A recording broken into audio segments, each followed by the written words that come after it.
Hello tout le monde, j'espère que vous allez bien, merci de me retrouver dans une nouvelle vidéo.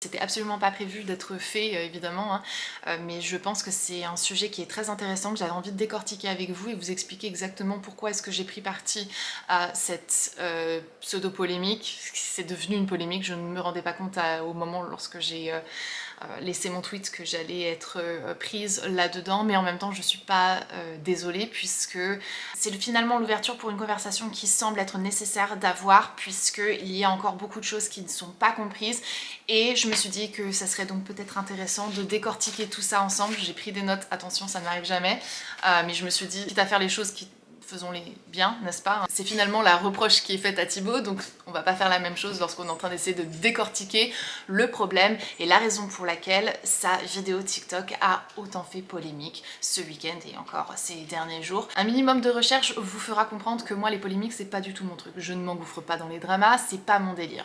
Le plus loin que je suis de ça, le mieux je me porte, j'ai rien à gagner là-dedans. Par contre ici on parle de santé mentale et puisque c'est une cause qui est très importante à mes yeux et que c'est vraiment quelque chose sur lequel j'ai envie de communiquer au maximum, je me suis dit qu'il était impossible que je reste silencieuse face à ça. Rien à foutre de ta dépression. Réveille-toi putain de merde! Rien à foutre de ta dépression! Pourquoi est-ce que cette phrase a autant posé problème? C'est parce que tout simplement, la dépression, c'est pas un choix, c'est une maladie. Alors bien évidemment, personne ne choisirait d'avoir un coup de blues ou un truc comme ça, mais l'idée est que la dépression est une maladie mentale que l'on ne choisit pas, que l'on ne peut pas comme ça éradiquer en faisant un petit peu de musculation, on va revenir. Oui, le sport c'est bon pour la santé, mais ça fait pas tout non plus, hein, et la santé c'est pas que la santé physique. Ce qu'il faut comprendre, c'est que la dépression, c'est dû à ta génétique, à ton environnement, c'est pas quelque chose que tu choisis et il faut arrêter de penser que l'on vit vraiment dans une méritocratie puisque on n'a pas forcément ce que l'on mérite, on a juste ce que l'on hérite. Alors j'ai fait quelques petites recherches parce que je trouve que c'est vraiment important de pouvoir vous donner des chiffres pour que vous puissiez vous rendre compte de l'impact que la dépression a. Donc il est considéré que 5% de la population mondiale adulte est atteint de dépression, donc c'est un très gros chiffre, mais c'est pas autant qu'on pourrait le penser, c'est-à-dire que tout être humain a un coup de blues à un moment dans sa vie, tout être humain a un moment de déprime dans sa vie, mais ça veut pas dire que l'on est atteint de dépression. Il y a un truc très important à souligner là-dedans et qui va main dans la main avec le fait que c'est très problématique ce que Thibaut a dit vis-à-vis de sa communauté, c'est que la plupart des personnes diagnostiquées avec la dépression sont des femmes. Ça veut pas dire qu'il y a moins d'hommes dépressifs que les femmes, ça veut juste dire qu'il y a plus de femmes qui sont diagnostiquées puisqu'elles ont plus facile à aller consulter que les hommes. Il est connu que les hommes consultent moins facilement un docteur, alors encore moins un psychologue. Ce qui m'amène à ce chiffre qui est très important, c'est que 3/4 des victimes de suicide sont des hommes. Il y a moins d'hommes qui sont diagnostiqués avec la dépression que de femmes, mais il y a largement plus d'hommes qui se suicident que de femmes. C'est très important, pourquoi? Parce que la communauté de Thibaut est majoritairement masculine. Lorsque il dit la dépression, rien à foutre, il est en train de faire deux choses. Un, il est en train de minimaliser l'importance de la santé mentale et psychologique. Et en plus de ça, il est en train de renforcer ce stigma que l'homme a à prendre soin de sa santé psychologique en disant si tu ne te sens pas bien, si tu te sens dépressif, si tu te sens juste complètement vidé de tout, rien à foutre, il faut que tu te bouges et que tu fasses ce que tu as à faire. Ici, on arrive à un argument qui m'a été quand même pas mal donné sur Twitter, c'est oui, mais c'est de la motivation. C'est comme ça que l'on se motive pour pouvoir vraiment avoir la force de, je sais pas, soulever 200 kilos. I don't know. Ok, donc toi, tu estimes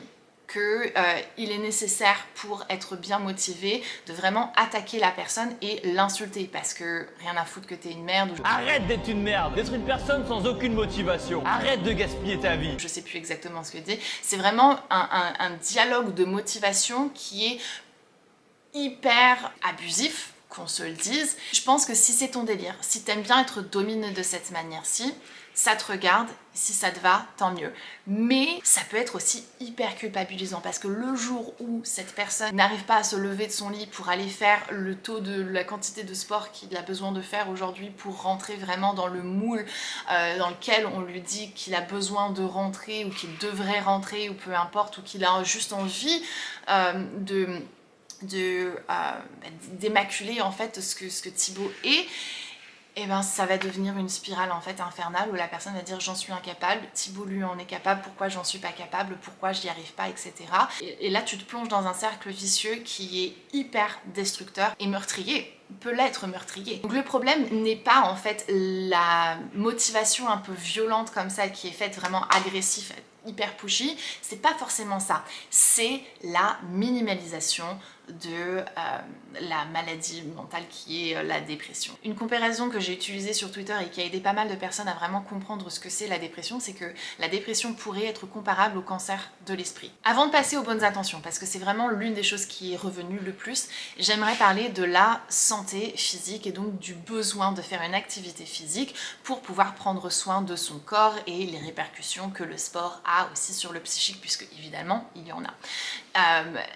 On a besoin de sport pour pouvoir prendre soin de soi, je suis complètement d'accord, je pratique des activités physiques et sportives, pas à un aussi haut niveau que Thibaut puisque on n'a pas les mêmes affinités avec le sport. Je suis mère célibataire, j'essaye de créer un contenu un peu cool sur YouTube, tu vois, donc j'ai pas le temps que lui a décidé de dédier au sport parce que c'est sa passion, mais je fais quand même un petit peu de trucs, donc je me rends compte que effectivement le sport c'est positif pour moi physiquement parce que je me sens mieux dans mon corps, mais aussi c'est positif pour moi psychologiquement parce que en faisant ces activités-là, mon corps lâche des endorphines, je me sens bien, je me sens fraîche, trop cool, ça m'aide.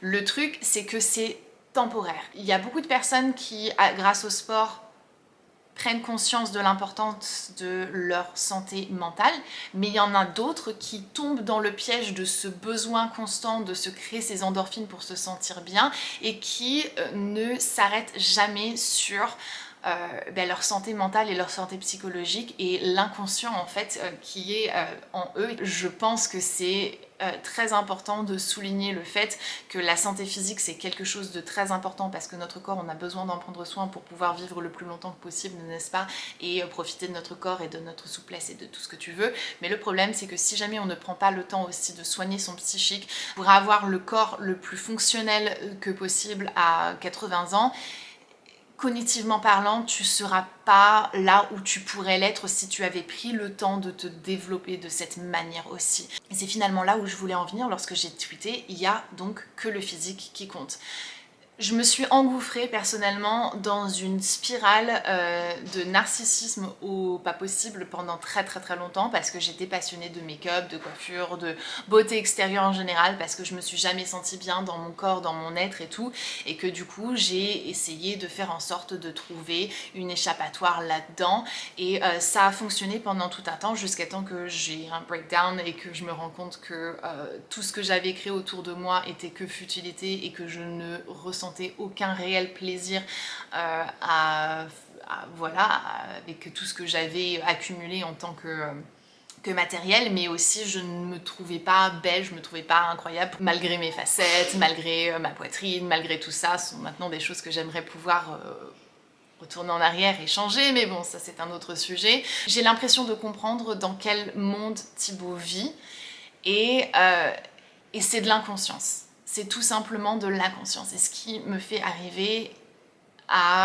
au prochain point, qui est le fait que Thibaut, en fait, il est gentil. Tout ce qu'il veut, c'est d'aider les gens à se booster. C'est vraiment de la bienveillance. Le problème avec ça, c'est que la bienveillance, c'est à double tranchant. C'est-à-dire que moi, je peux être bienveillante et vouloir faire en sorte de protéger au max ma fille pour que rien ne lui arrive, que aucun gamin ne l'embête, qu'elle puisse ne jamais avoir d'accident, l'enrober de bubble wrap, etc. pour faire en sorte qu'elle ne se fasse jamais mal. Mais il arrive un moment où ça devient contre-productif et qu'elle va être complètement dépendante de moi, et malgré ma bienveillance, malgré mon envie de la protéger et de l'aider, machin bidule, etc., je cause plus de problèmes que de solutions. Dès lors, ma bienveillance est toxique, elle est nocive. Et en fait, c'est exactement la même chose avec Thibaut. Je ne le connais pas personnellement, parce que c'est quelque chose que l'on m'a reproché aussi, et toi non plus en fait. Je l'ai déjà vu en personne à la Video City, donc peut-être 1 ou 2 fois je pense, mais voilà, je connais par contre son parcours, je sais comment il a commencé, je sais tout ce qu'il a traversé, je connais les nombreuses polémiques qu'il a vécu et son changement de contenu, etc., etc. Donc voilà, je connais le personnage que Thibaut InShape et de la même façon que vous le connaissez, peut-être moins intimement via les vidéos puisque je ne les regarde pas, n'est-ce pas? Mais il est vrai qu'il semblerait être quelqu'un qui veut donner du positif. Le problème, il débite des trucs bien cons assez régulièrement qui fait que des polémiques autour de lui sont créées. Dans le fil de conversation que j'ai pu avoir avec de nombreuses personnes sur Twitter et Instagram, la prochaine chose qui venait, c'était la maladresse. Donc, ok, il fait les choses avec bienveillance, mais le problème, c'est que il est maladroit, ça arrive à tout le monde, il faut lui pardonner. Alors, oui, après, il y a une limite à la maladresse, je pense qu'on arrive maintenant à un quota de maladresse qui n'en est plus. Donc il y a tout un truc, et je peux vous insérer le petit vocal que j'ai fait pour vous expliquer, moi, ma définition de à quel moment est-ce que la maladresse s'arrête. En fait, moi, ce qui me semble important de comprendre, c'est là où est-ce que la maladresse s'arrête du coup, et à quel moment est-ce que autant de maladresse est juste simplement le symptôme de ton inconscience intellectuelle. Et dès lors, ce n'est plus de la maladresse, puisque le fait de ne pas essayer de se donner l'opportunité d'être un petit peu plus conscient du monde en général, c'est une erreur. Tout simplement, une erreur qui est due à quoi? À ton désintérêt, à ton manque de temps, ça dépend de la personne. Mais c'est ça le plus important pour moi, c'est de savoir à quel moment est-ce que ça ne devient plus de la maladresse. Et moi, je pense qu'on a dépassé le stade de la maladresse. C'est voulu. Inconsciemment peut-être, mais c'est voulu. Mais le fait est qu'il a complètement débunké cette théorie parce qu'il a lui-même dit « J'ai fait un TikTok », je voulais motiver, ça n'a pas été compris comme je le voulais, la dépression est une maladie, je tiens à m'excuser pour les personnes qui ont mal interprété. Si je suis sur Terre, c'est pour motiver les gens à faire du sport et à prendre soin d'eux. Revenons sur tous les trucs. Je voulais motiver, ça on est d'accord, on le sait, c'est ce que tu voulais faire. Ça n'a pas été compris comme je le voulais. Alors effectivement, ça n'a pas été compris comme tu le voulais parce que en fait, tu n'as pas utilisé le bon vocabulaire. Ensuite, il dit la dépression est une maladie. Donc tu sais que la dépression est une maladie. Est-ce que tu le savais lorsque tu as fait ton TikTok ou est-ce que tu l'as appris grâce à cette polémique? J'aimerais avoir une clarification, mais bon, la bonne nouvelle, c'est que maintenant, tu sais que la dépression est donc une maladie. Là où ça tient pas beaucoup pour moi et que je me dis c'est absolument pas une excuse, bien au contraire, en fait, c'est remettre la faute sur les autres. C'est je tiens à m'excuser pour les personnes qui ont mal interprété ce que je voulais dire. On n'a pas mal interprété ce que tu voulais dire. On a interprété ce que tu as dit de la façon qu'elle doit être comprise. Cette tournure de phrase est très importante à comprendre. Pourquoi? Parce qu'en fait, c'est du langage abusif. Et ça, c'est quelque chose que beaucoup de personnes ne se rendent pas forcément compte, mais qui existe absolument partout là où on le regarde dans nos relations. Ça peut être une relation intime, comme ça peut être une relation parapote avec un influenceur, parce que en fait, c'est pas une excuse. T'es pas en train d'avouer ta culpabilité là-dedans, tu vois. Tu n'es pas coupable. À tes yeux, tu n'es pas coupable. Les gens n'ont pas compris ce que tu voulais dire, c'est pas ta faute. En fait, si, c'est ta faute. Alors, c'est ta faute pourquoi? Il y a 2 options.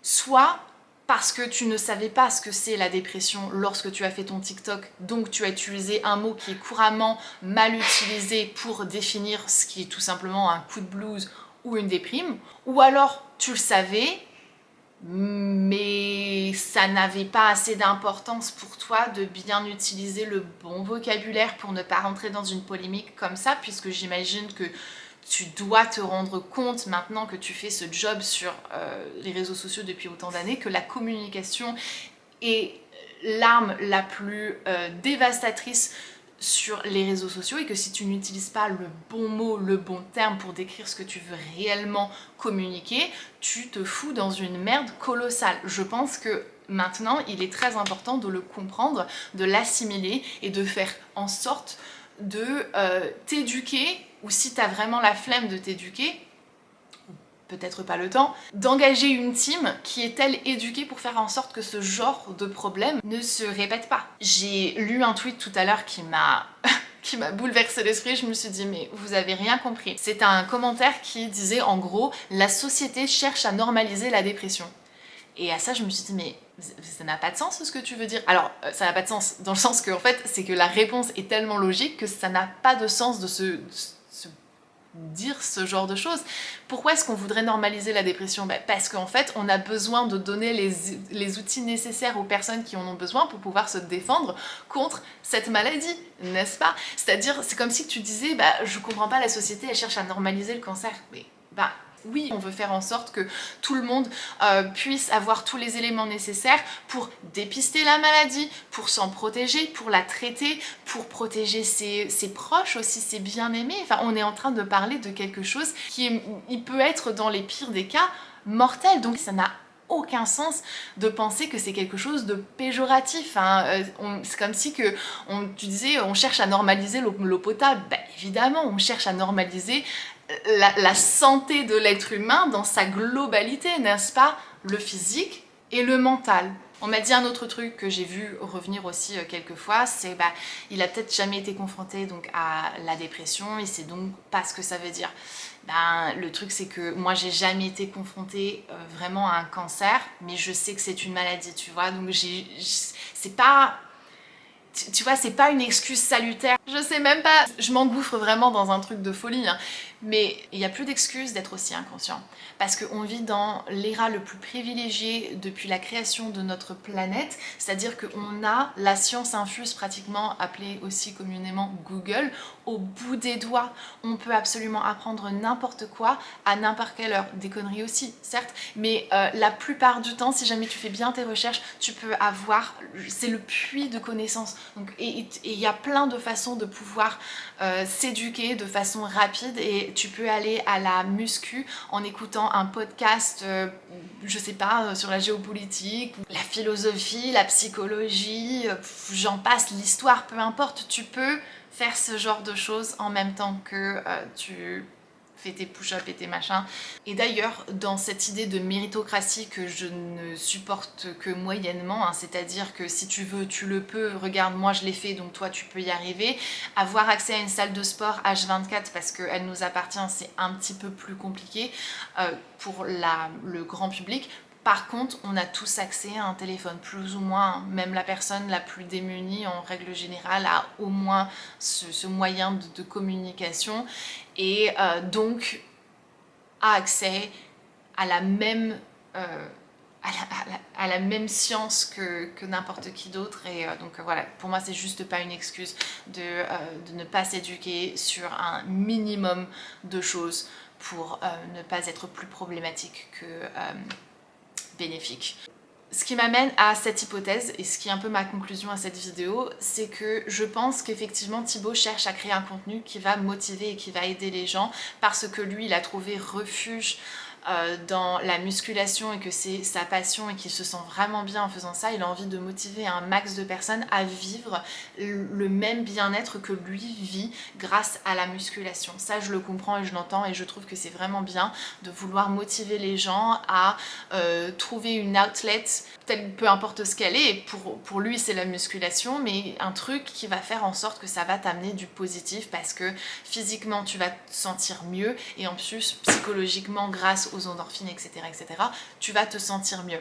Le problème, c'est que l'inconscience de Thibaut est en train de lui causer plus de tort que de bien. Et c'est là la reproche que l'on fait constamment à Thibaut, à chaque polémique pratiquement qu'il y a, c'est cette inconscience qu'il ne voit pas le mal là où il est. Il sait ce que lui il veut et il part du principe que les gens vont savoir ce que lui pense parce que vous me connaissez, vous commencez à me connaître maintenant, je sais plus exactement, vous commencez à me connaître à force. Ça joue un peu sur le sentimental, je trouve que dans une excuse, c'est moyen, mais bon. Mais c'est aussi ce que je voulais dire quand il n'y a que le physique qui compte. C'est-à-dire que tout est dans l'apparence, tout est dans le superficiel de ce que toi tu essayes de partager en fait. Tu vas utiliser des mots comme tu veux les utiliser parce que YOLO et c'est pas grave. Alors, Juju Fitzcat m'a répondu sur Twitter, elle m'a invitée à en discuter en privé. J'ai accepté son invitation, donc on verra bien si jamais peut-être c'est une conversation que l'on aura. Je pense qu'il est important en fait de discuter ensemble et d'expliquer pourquoi est-ce que c'est aussi problématique que ça et pourquoi est-ce que y a quelque chose qui a besoin de changer, pas seulement en fait parce que les gens te demandent de changer, mais parce qu'en fait il est nécessaire pour que tu puisses toi grandir de la meilleure façon possible. Il y a ce besoin de prise de conscience que l'intention n'excuse pas forcément les faits, et l'intention, une bonne intention ne veut pas forcément dire que tu vas faire quelque chose de bon. L'enfer est pavé de bonnes intentions et je pense qu'il est nécessaire qu'on se rende compte que même avec la meilleure volonté du monde, en tant qu'être humain, on fait pas forcément toujours les choses au mieux et on fait les décisions que l'on fait avec les connaissances que l'on a, et plus de connaissances on a, et plus on peut faire des décisions réfléchies et qui causeront de mal le moins que possible à une minorité de personnes, et c'est ce que l'on espère faire quand on veut être quelqu'un de motivateur et de bienveillant. Avant qu'on se quitte, hier j'ai posté cette vidéo, j'ai eu envie d'y apporter quelques petites corrections et je suis contente d'avoir pris le temps de refaire ça parce que je viens de recevoir un message d'une abonnée qui m'envoie la story de Thibaut et qui fait la promotion de compléments alimentaires oméga 3 pour les coups de blues. Moi mon hypothèse c'était que c'était vraiment de la bêtise et qu'il avait mal utilisé un mot qu'il ne comprenait pas. J'étais contre les hypothèses nombreuses qui étaient que c'était volontaire et que c'était pour le buzz, et là je remets en fait toute ma construction de cette vidéo en cause. Vous en faites de ce que vous voulez de cette information et de tout ça. Waouh, waouh. Moi je me dis, une meuf dans la beauté ose faire un truc comme ça, elle n'existe plus. Elle n'existe plus. Je suis pas là pour cancel Thibaut, parce que c'est pas, je suis pas pour la cancel culture, mais le privilège d'être un homme blanc, je sors. Comme disait le tonton de Peter Parker, grand pouvoir, grande responsabilité. C'est ta responsabilité de faire en sorte de ne pas faire plus de mal que tu fais de bien. Je sais pas trop quoi faire, est-ce que je vous dis peace out ou quoi? On coupe la vidéo comme ça? Allez, peace out. À la prochaine, qui sera pas du tout sur ce sujet-là, mais j'ai trouvé que c'est une conversation intéressante en tout cas.